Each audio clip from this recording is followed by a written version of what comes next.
Sir ಅಲ್ಲ, ಈಗ supreme court ಹೈಕೋರ್ಟಲ್ಲಿ ಏನು ತೀರ್ಪುಕೊಟ್ಟಿದೆ ಅದೇ ಸರಿ ಇಡಿ ಅವರ ಅರ್ಜಿಯನ್ನು ವಜಾ ಮಾಡಿದೆ. ಸೊ ಇದು ಮುಂದೆ ಹೇಗೆ ಅಂತ, ಇದು ಹೇಗೆ ಅಂತ ಸರ್ ಇಲ್ಲಿ ಇದೇ ಪ್ರಶ್ನೆ ನಾನು ಅದನ್ನೇ ಹೇಳ್ತಾ ಇದ್ದೀನಿ. ಇಡಿ ಅವರು ನೋಟಿಸ್ ಕೊಟ್ಟಿರೋದೇ ತಪ್ಪು ಅಂತ ಹೇಳಿದ್ರೆ ಹಾಗಾದ್ರೆ ಒಂದು ತನಿಖಾ ಸಂಸ್ಥೆ ತನಿಖೆ ಮಾಡಬಾರ್ದಾಗಾರೆ ಆರೋಪಕ್ಕೆ ಸಂಬಂಧಪಟ್ಟ ಯಾವುದೇ ವ್ಯಕ್ತಿನ ವಿಚಾರಣೆ ಮಾಡಬಾರ್ದಾ? ಅದೇ ಹೇಳ್ತಿದ್ದೀನಿ. ಇದೇ ಆರೋಪಿಗಳು ಅಂದರೆ ಶ್ರೀಮತಿ ಪಾರ್ವತಿಯವರು ಲೋಕಾಯುಕ್ತ ತನಿಖಾಧಿಕಾರಿ ಮುಂದೆ ಹಾಜರಾಗ್ತಾರೆ. ಅದು ಅವರ ನೋಟಿಸ್ಗೆ ಯಾವುದೇ ತಕರಾರು ಸಲ್ಲಿಸಲ್ಲ. ಅದೇ ಇಡಿ ಅವ್ರ ನೋಟಿಸ್ಗೆ ಕೋರ್ಟ್ಗೆ ಹೋಗ್ತಾರೆ ಅಂತಂದರೆ ಅವರ ಮನಸ್ಥಿತಿ ಏನಂತ ಇಲ್ಲಿ ಗೊತ್ತಾಗುತ್ತೆ.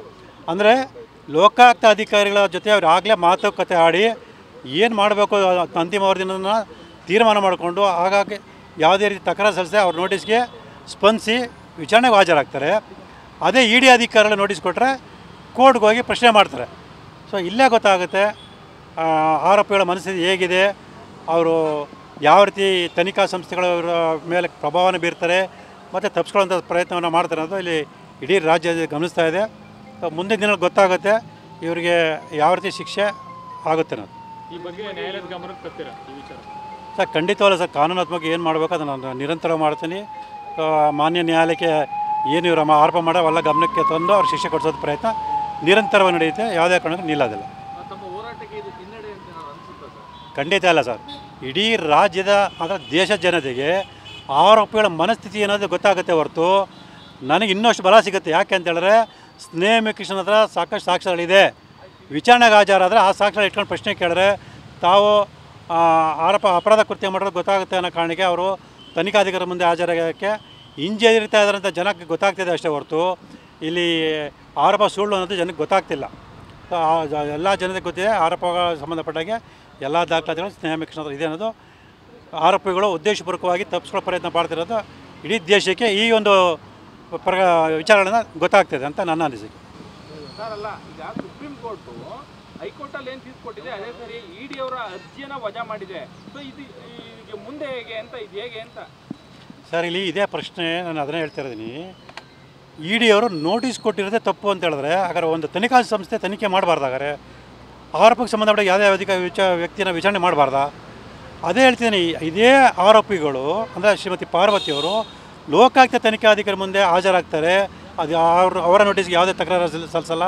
ಅದೇ ಇಡಿ ಅವ್ರ ನೋಟಿಸ್ಗೆ ಕೋರ್ಟ್ಗೆ ಹೋಗ್ತಾರೆ ಅಂತಂದರೆ ಅವರ ಮನಸ್ಥಿತಿ ಏನಂತ ಇಲ್ಲಿ ಗೊತ್ತಾಗುತ್ತೆ.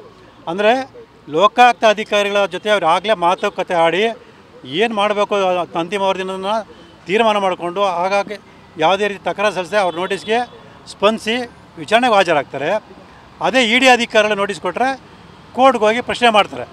ಸೊ ಇಲ್ಲೇ ಗೊತ್ತಾಗುತ್ತೆ ಆರೋಪಿಗಳ ಮನಸ್ಥಿತಿ ಹೇಗಿದೆ, ಅವರು ಯಾವ ರೀತಿ ತನಿಖಾ ಸಂಸ್ಥೆಗಳ ಮೇಲೆ ಪ್ರಭಾವನ ಬೀರ್ತಾರೆ ಮತ್ತು ತಪ್ಪಿಸ್ಕೊಳ್ಳೋಂಥ ಪ್ರಯತ್ನವನ್ನು ಮಾಡ್ತಾರೆ ಅನ್ನೋದು ಇಲ್ಲಿ ಇಡೀ ರಾಜ್ಯ ಗಮನಿಸ್ತಾ ಇದೆ. ಮುಂದಿನ ದಿನ ಗೊತ್ತಾಗುತ್ತೆ ಇವರಿಗೆ ಯಾವ ರೀತಿ ಶಿಕ್ಷೆ ಆಗುತ್ತೆ ಅನ್ನೋದು. ಈ ಬಗ್ಗೆ ನ್ಯಾಯಾಲಯದ ಗಮನಕ್ಕೆ ತರ್ತೀರಾ ಈ ವಿಚಾರ? ಸರ್ ಖಂಡಿತವಲ್ಲ ಸರ್. ಕಾನೂನಾತ್ಮಕ ಏನು ಮಾಡಬೇಕು ಅದನ್ನು ನಾನು ನಿರಂತರ ಮಾಡ್ತೀನಿ. ಮಾನ್ಯ ನ್ಯಾಯಾಲಯಕ್ಕೆ ಏನು ಇವರು ಆರೋಪ ಮಾಡೋ ಅವೆಲ್ಲ ಗಮನಕ್ಕೆ ತಂದು ಅವ್ರು ಶಿಕ್ಷೆ ಕೊಡಿಸೋದು ಪ್ರಯತ್ನ ನಿರಂತರವಾಗಿ ನಡೆಯುತ್ತೆ. ಯಾವುದೇ ಕಾರಣಕ್ಕೂ ನಿಲ್ಲೋದಿಲ್ಲ. ತಮ್ಮ ಹೋರಾಟಕ್ಕೆ ಇದು ಹಿನ್ನಡೆ ಅಂತ ಅನಿಸುತ್ತೆ ಸರ್? ಖಂಡಿತ ಅಲ್ಲ ಸರ್. ಇಡೀ ರಾಜ್ಯದ ಅಂದರೆ ದೇಶದ ಜನತೆಗೆ ಆರೋಪಿಗಳ ಮನಸ್ಥಿತಿ ಏನಾದರೂ ಗೊತ್ತಾಗುತ್ತೆ ಹೊರತು ನನಗೆ ಇನ್ನಷ್ಟು ಬಲ ಸಿಗುತ್ತೆ. ಯಾಕೆ ಅಂತೇಳಿದ್ರೆ ಸ್ನೇಹ ಕೃಷ್ಣನ ಹತ್ರ ಸಾಕಷ್ಟು ಸಾಕ್ಷ್ಯಗಳಿದೆ. ವಿಚಾರಣೆಗೆ ಹಾಜರಾದರೆ ಆ ಸಾಕ್ಷ್ಯಗಳು ಇಟ್ಕೊಂಡು ಪ್ರಶ್ನೆ ಕೇಳಿದ್ರೆ ತಾವು ಅಪರಾಧ ಕೃತ್ಯ ಮಾಡೋದು ಗೊತ್ತಾಗುತ್ತೆ ಅನ್ನೋ ಕಾರಣಕ್ಕೆ ಅವರು ತನಿಖಾಧಿಕಾರಿ ಮುಂದೆ ಹಾಜರಾಗೋಕ್ಕೆ ಹಿಂಜರಿತಾ ಇದ್ದಾರಂಥ ಜನಕ್ಕೆ ಗೊತ್ತಾಗ್ತಿದೆ ಅಷ್ಟೇ ಹೊರತು ಇಲ್ಲಿ ಆರೋಪ ಸುಳ್ಳು ಅನ್ನೋದು ಜನಕ್ಕೆ ಗೊತ್ತಾಗ್ತಿಲ್ಲ. ಎಲ್ಲ ಜನತೆಗೆ ಗೊತ್ತಿದೆ. ಆರೋಪಗಳ ಸಂಬಂಧಪಟ್ಟಾಗೆ ಎಲ್ಲ ದಾಖಲಾತಿಗಳು ಸ್ನೇಹ ಕೃಷ್ಣ ಇದೆ ಅನ್ನೋದು ಆರೋಪಿಗಳು ಉದ್ದೇಶಪೂರ್ವಕವಾಗಿ ತಪ್ಪಿಸ್ಕೊಳ್ಳೋ ಪ್ರಯತ್ನ ಮಾಡ್ತಿರೋದು ಇಡೀ ದೇಶಕ್ಕೆ ಈ ಒಂದು ವಿಚಾರಗಳನ್ನ ಗೊತ್ತಾಗ್ತಿದೆ ಅಂತ ನನ್ನ ಅನಿಸಿಕೆ. ಹೆಚ್ಚಿನ ವಿಡಿಯೋಗಳಿಗೆ ಪ್ರತಿಧ್ವನಿ ಯೂಟ್ಯೂಬ್ ಚಾನೆಲ್ ಸಬ್ಸ್ಕ್ರೈಬ್ ಮಾಡಿ, ಬೆಲ್ ಐಕಾನ್ ಕ್ಲಿಕ್ ಮಾಡಿ.